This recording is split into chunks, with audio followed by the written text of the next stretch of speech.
आरव जब तक घर पहुंचा तब तक सब लोग सो चुके थे। वो सीधे अपने कमरे की तरफ बढ़ने लगा।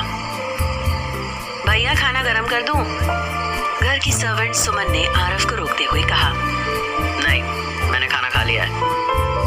सुनो, वो अनन्या ने खाना खाया?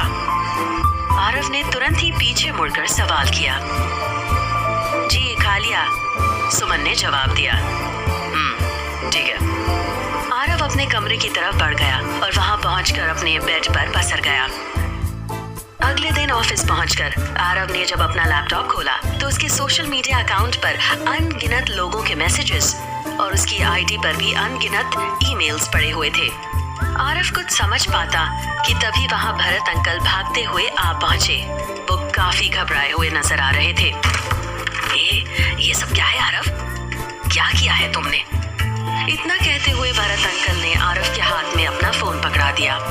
आरव ने आश्चर्य भरी नजरों से भरत अंकल की ओर देखते हुए उनके हाथ से फोन ले लिया और वो फोन में चल रहे वीडियो को देखकर दंग रह गया। अब हिसाब बराबर। और सुन, उस दिन बार में जो कुछ भी हुआ था उसका वीडियो इंटरनेट पर वायरल हो चुका था और हर तरफ लोग उसे काफी भला बुरा कह रहे थे।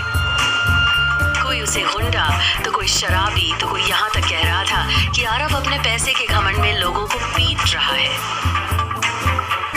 हाँ, छोड़िए ये सब, मुझे कोई फर्क नहीं पड़ता। मैं जानता हूँ कि मैंने कुछ गलत नहीं किया है, बस।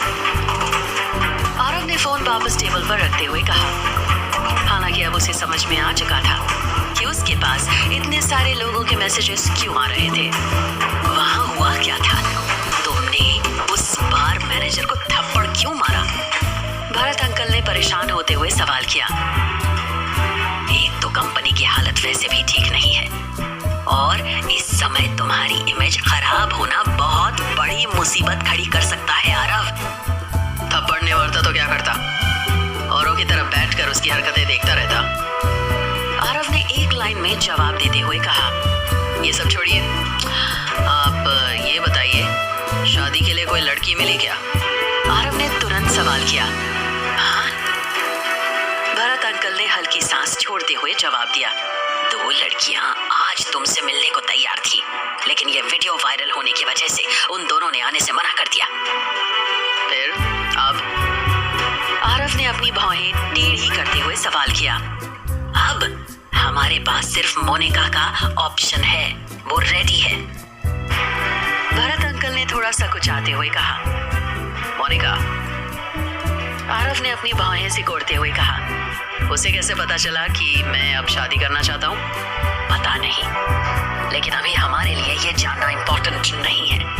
भरत अंकल ने आरव को समझाते हुए कहा। अभी तो तुम बस उससे मिलकर ये सब प्रॉब्लम खत्म करो। मैंने उससे कह दिया है कि तुम उससे मिलने के लिए रेडी हो। भरत अंकल ने अपना सिर नीचे करते हुए जवाब दिया। लेकिन अंकल, मुझे नहीं मिलना उससे। अरे बेटा, मिल लो ना। मोनिका को तुम पहले से जानते हो आरव। अभी हमारे पास कोई रास्ता भी तो नहीं है और वो शादी के लिए रेडी है। भरत अंकल ने आरव को समझाते हुए कहा। उसे पहले से जानता हूँ, इसीलिए तो नहीं मिलना। आरव ने अपनी भौहें सिकोड़ते हुए जवाब दिया। ठीक है, लेकिन अच्छा होगा कि आप उसे पहले से ही समझा देना, मुझसे कोई बकवास ना करे, बस। मैंने उससे पहले ही कह दिया है, बस तुम अपने गुस्से पर कंट्रोल रखना। अभी हमें जरूरत है उसकी, समझो इस बात को। भरत अंकल ने आरव को समझाते हुए कहा।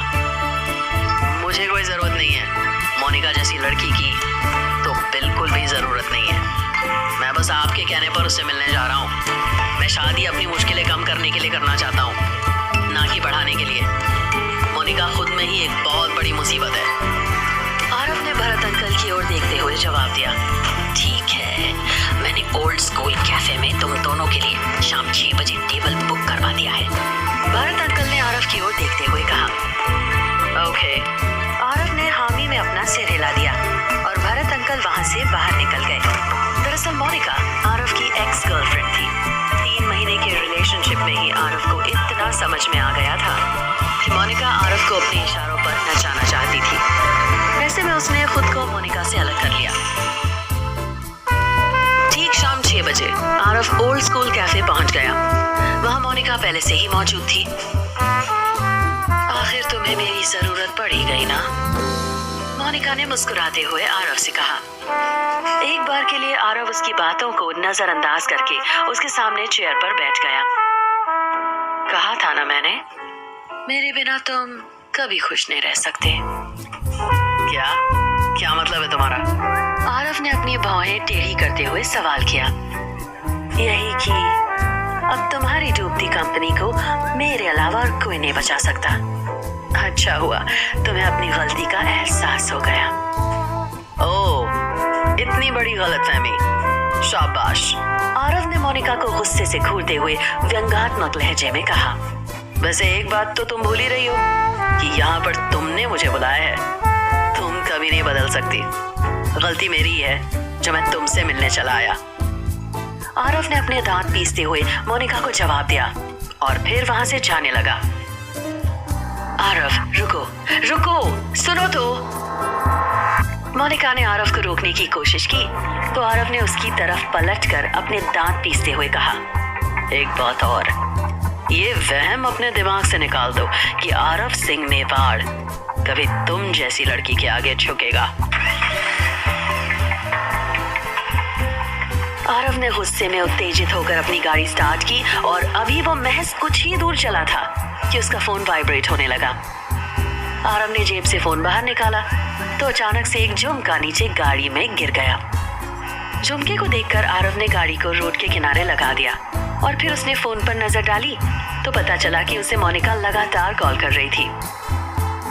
आरव ने गुस्से से कॉल कट करके फोन साइड वाली सीट पर फेंक दिया और फिर झुमके को अपने हाथ में उठाकर देखने लगा।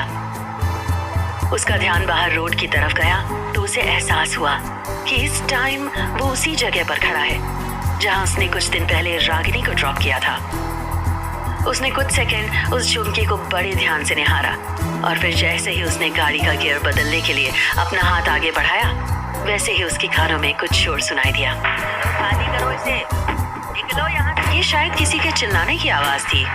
आरव ने गाड़ी का विंडो डाउन करके उस तरफ ध्यान से देखा तो पता चला वहाँ कोई आदमी घर का रेंट ना देने के लिए किसी पर चिल्ला रहा था। निकलो यहाँ से, बहुत हो गया तुम्हारा। अब बगैर रेंट के एक दिन भी यहाँ नहीं रहने दूंगा। चलो खाली करो इसे। तकरीबन 40-45 साल का अधेड़ शख्स बड़ी बेरहमी से चिल्लाते हुए सामान घर से बाहर फेंके जा रहा था। आरव ने एक नजर उस तरफ देखा और फिर वो गाड़ी की विंडो अप करने लगा। अभी विंडो बंद हो ही रही थी कि अचानक उसे वहां रागिनी खड़ी दिख गई। आरव वहां पर रागिनी को देखकर दंग रह गया। हड़बड़ी में उसने फिर से गाड़ी की विंडो को नीचे किया और बड़े ध्यान से वो उस तरफ देखने लगा।